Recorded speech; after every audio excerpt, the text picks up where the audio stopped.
Day by day, what you choose, what you think, and what you do is who you become. Namaskar, welcome to PT Pointers. And in this video, we will cover major headlines of the Hindu, Indian Express, and Press Information Bureau. So, without wasting any time, let's start today's discussion. And our first headline is related to PM Divine scheme, and it is in the news because recently Ministry of Development of Northeastern Region held a meeting with chief ministers of states to discuss issues related to PM Divine scheme. Now let's know more about PM Divine scheme. So friends, it is a central sector scheme with 100% central funding, and it was announced in 2022-23 union budget with initial allocation of 1500 crore. It is aimed at rapid and holistic development of the northeastern region by funding infrastructure and social development projects. It is being implemented by Ministry of Development of Northeastern Region through Northeastern Council or central ministries or agencies or state government agencies. Our next headline is related to Palna scheme, which is a component of Mission Shakti, and it aims to provide for quality and affordable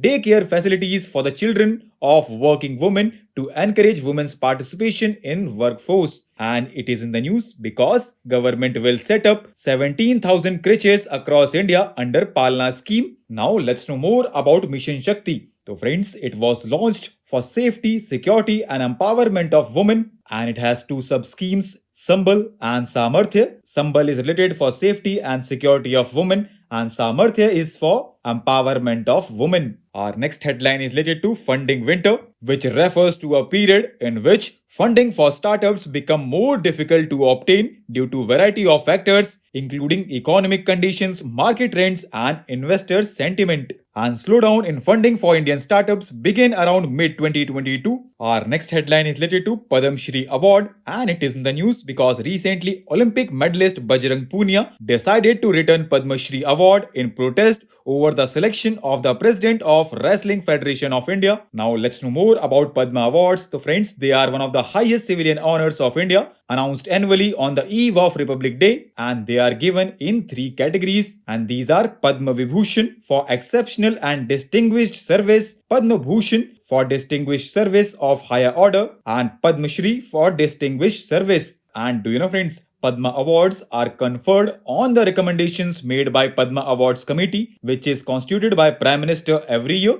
and nomination process is open to the public. Even self-nomination can be made. And Government of India instituted two civilian awards in 1954, and these were Bharat Ratna and Padma Vibhushan. Our next headline is related to sovereign credit rating, which is a measurement of a government's ability to repay its debt, and low rating indicates high credit risk. Our next headline is related to Indian Ocean Naval Symposium, which was recently conducted by Royal Thai Navy at Bangkok. And now let's know more about Indian Ocean Naval Symposium. So friends, it was conceived by the Indian Navy in 2008, and it is a voluntary initiative that seeks to increase maritime cooperation among navies of the littoral states of Indian Ocean region by providing an open and inclusive forum for discussion of regionally relevant maritime issues. Our next and last headline is related to PPP course, which was recently launched by World Bank Group and Department of Economic Affairs. It is an infra-focused capacity building program which aims to provide foundational knowledge and insights to individuals